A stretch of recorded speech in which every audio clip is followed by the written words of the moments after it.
fans, do you want to win your share of $100,000? Simply enter the houseofboxing.com Fight Night Prediction Challenge. Compete with boxing fans around the world. Simply head over to houseofboxing.com and sign up now. Matt Lenihan, Boxing Social, in association with William Hill and Empire Fight Store. Delighted to be joined by the builder, Frank Smith. Frank, look, I know you're going to be getting this all week. Let's just start off there before we talk about why we're actually here this week. You also made some comments, and you spoke to other outlets about this. Can you just clarify what you meant? Because I'm sure when you went down that trail of breadcrumbs, you maybe didn't mean it how you meant it. So off you go. Yeah, I mean, look, it was something I said at 1:30 in the morning after a long old queue of interviews. Did I mean anything about builders? No. To be honest, the only people who are offended aren't builders that I've had. It's basically people offended on behalf of builders who, want to create some kind of illusion that I meant anything. Look, if you know me, you know I wouldn't say anything. Like the way people have perceived it and positioned it and created this thing that I've said it in a way. But if I offended anyone, if I offended any builders, I apologise. And if I would have said accountant, no one would have ever said anything.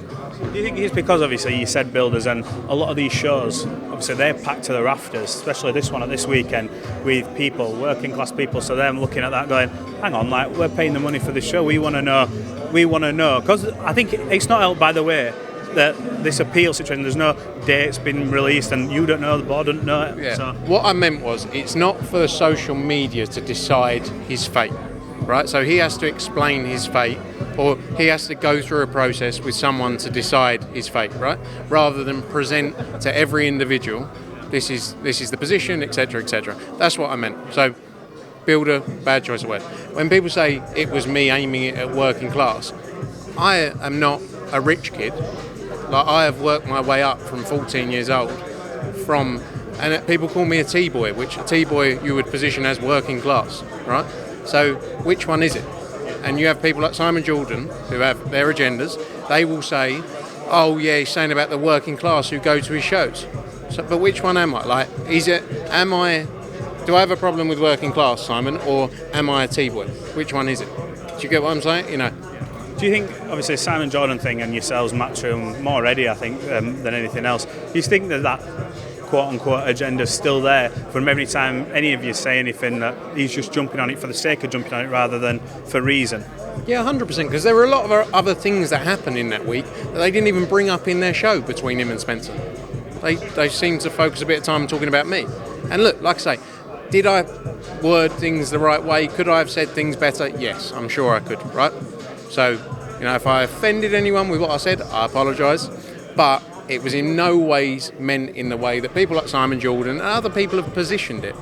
And especially if you know me, you know the way, you'll know that the way everyone's positioned it is not the way that it was in any way meant.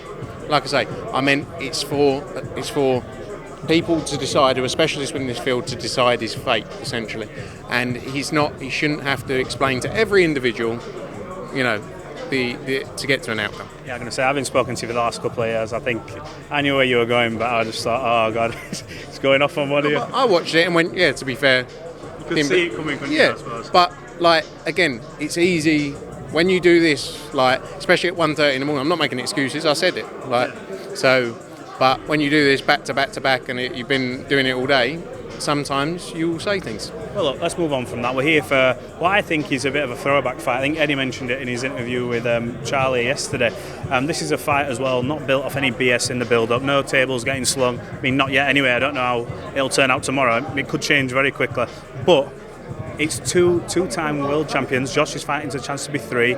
And when you look at styles, you look at matchups, this could be an absolute firecracker. What's your opinion on this weekend's action? Because it is an absolute belting main event. 100%. It's a fight we wanted to make. It's a fight we pushed hard to make.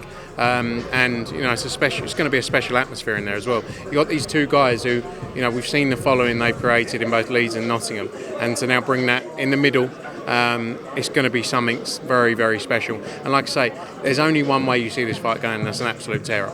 Look, we represent both of them. We want to deliver the best possible opportunities, and we think this is one of the best fights that can be made. And an all-British clash between two of the best.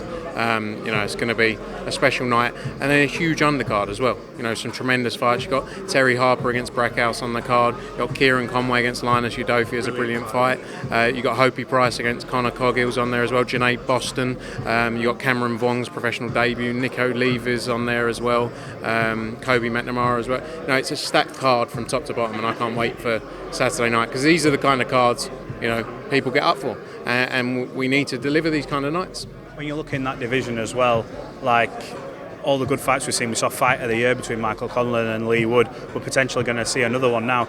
I feel like it's quite stacked. You could all just fight each other. You've got Lopez now, who looks like he's going to be fighting for all the marbles against Fabricio Ramirez, but if everyone could just fight each other, and I don't feel like no one's stock goes really down from taking these fights, because they've got all the ingredients to be entertaining. Like you say, there's tremendous fights to be made. You've got the likes of the Mauricio Lara fights as well, the Michael Conlan one you mentioned there. Look, you could make, regardless of the winner of Saturday night, could be Wood against Conlan down the road again. That was Fight of the Year. Like, everyone would want to see that. Regardless of belts, these are fights people want to see. People want to see entertainment. And like you say, all of these fights over the past year have delivered entertainment. And you've got a group of guys who are willing to fight each other, and that's all it comes down to.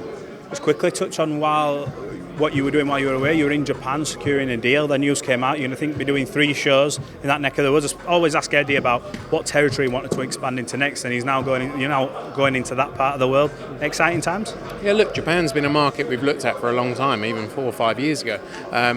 Sometimes it takes a lot of work to get these over the line. It's exciting to sign a big partnership with Rakuten and Never Say Never. They're a huge brand in Japan and globally, but obviously in Japan. It was a massive partnership to get over the line. 3-year deal, 3 fights a year. It was a big signing for us. So I was out there for the press conference of that to announce that deal. Went to Malaysia after that, with speaking to the government in Malaysia around delivering events, not just in boxing, but as a business we promote 10 different sports, 400 events a year. So talking about darts, snooker, 9-ball pool, and boxing out there. Then I was just come back from Abu Dhabi this morning, landed back. So been on a whirlwind tour over the last couple of weeks, some big opportunities coming up. All part of the job as well, getting to travel the world. Look, just touch on a little bit, Tyson Fury, Oleksandr Usyk. It came out saying signed. Rumours of a date of the 23rd of December, and also saying it could come at the back end of sort of Riyadh season. You think the 23rd was thrown out there because there was obviously talk of Ben Eubank for the 23rd, or do you think they genuinely believe that's a date that could happen depending on what happens in Fury and Ngannou? I think it's a date they're looking at. I think the reality for a fight of this magnitude, look, it's a huge fight, the undisputed heavyweight championship of the world. It deserves a big build-up.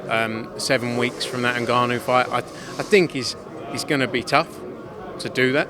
Not just, someone could get cut, could pick up a little, like all these things.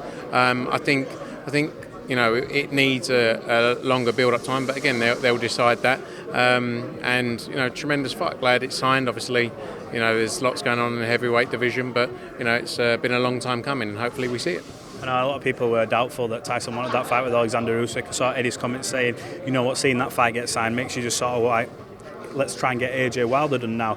I know Eddie said months ago, locked in for December. That seems to be a big thing that keeps getting thrown back in his face.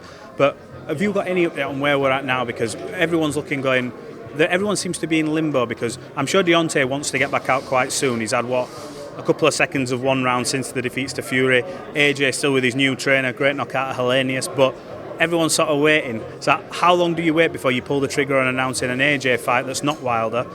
Or can we see that before the end of the show? Where are we at with the whole thing? Yeah, look, we're working on options now. I think the intention is definitely there from all sides to try and make the Wilder fight. It has to make sense for everybody. We want to make that fight. It's a massive fight. We've wanted to make that fight for a long time, but like I say, we have to get a deal together that all parties are happy with.